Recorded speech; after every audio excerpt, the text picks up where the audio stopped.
প্রবাসী ভাইরা সবাই সাবধান থাকার চেষ্টা করবেন। ওমানে অনেক অভিযান চলতেছে। আসসালামু আলাইকুম, সবাই কেমন আছেন? ওমান প্রবাসী ভাই বোনেরা, আলহামদুলিল্লাহ সবাই আশা করি ভালো আছেন। অবশ্যই সবাই ভিডিওটি সম্পূর্ণভাবে দেখার চেষ্টা করবেন। টেনে টেনে দেখলে বুঝবেন না হয়তো। আমি ভিডিও বেশি লম্বা করি না, কি জন্য? সবাই বোঝার জন্য, সবাই শর্টকাট দেখার জন্য। সবাই অবশ্যই ভিডিওটি দেখবেন, আর হয়তো আপনার উপকার হতে পারে। আপনারা যারা ওমানের মধ্যে বিশে পতাকা এখনও পর্যন্ত লাগাইতেছেন না, যারা অবৈধ আছেন বর্তমানে, তাদের জন্য অনেক সমস্যা। পতাকা না থাকলে অনেক সমস্যা। ওমানের মধ্যে এখন প্রচুর পরিমাণ সেক্স চলতেছে। আপনারা যে টাইম আছে এখনও পর্যন্ত 4 দিন মতো, 4-5 দিন বাকি আছে। আপনারা যারা যারা বিশে পতাকা লাগান নাই অবশ্যই লাগানোর চেষ্টা করুন, এখনও পর্যন্ত টাইম আছে।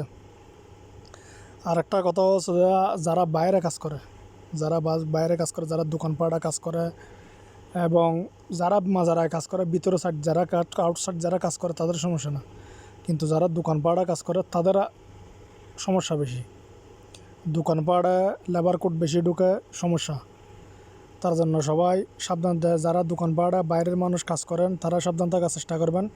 আমি এই ভিডিও পোস্ট দিছি, দেখেন একটা ছবিতে সিবের মধ্যে একটা বাইকে দোকান থেকে ধরে ফেলছে।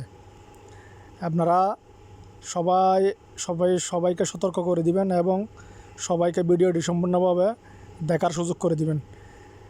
ওমানের মধ্যে কালকে রাতেও আপনার দরজা ভেঙে চেক করছে রাত্রে, পুলিশের অভিযান চলছে অনেক। তো এরকম অভিযান অনেক জায়গার মধ্যে চলতেছে, ইব্রির মধ্যে এই চেকটা চলছে। সবাই রোডের মধ্যে আপনার চেকিং অনেক বেশি চলতেছে। যেদিক সেদিক যাবেন না, আপনারা সাবধান যাওয়ার চেষ্টা করবেন। রুট পারাপার হওয়ার সময় সাবধান।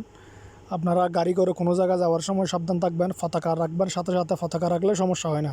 পতাকা যদি না থাকে আপনার সমস্যা হতে পারে। তো সবাই আশা করি আমার কথাটি বুঝতে পারছেন।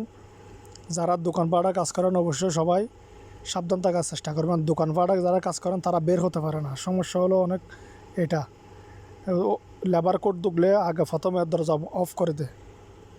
তো যারা সুপার মার্কেটে কাজ করেন, যারা ক্যাফেটেরিয়ায় কাজ করেন, যারা একটু সাবধান থাকার চেষ্টা করবেন। অবশ্যই ইংগেজ হলে সমস্যা না, বাইরের লোক হলে, অন্য পতাকার মানুষ, অন্য কোম্পানিতে যদি কাজ করেন এটাই সমস্যা। এগ্রিমেন্ট নিয়ে কাজ করার চেষ্টা করবেন। এগ্রিমেন্ট নিয়ে কাজ করলে কোনো সমস্যা হবে না, আশা করি সবাই আমার কথাটি বুঝতে পারছেন। আর কারো কিছু মতামত, কারো কিছু জানার থাকলে অবশ্যই সবাই কমেন্টের মধ্যে জানাবেন।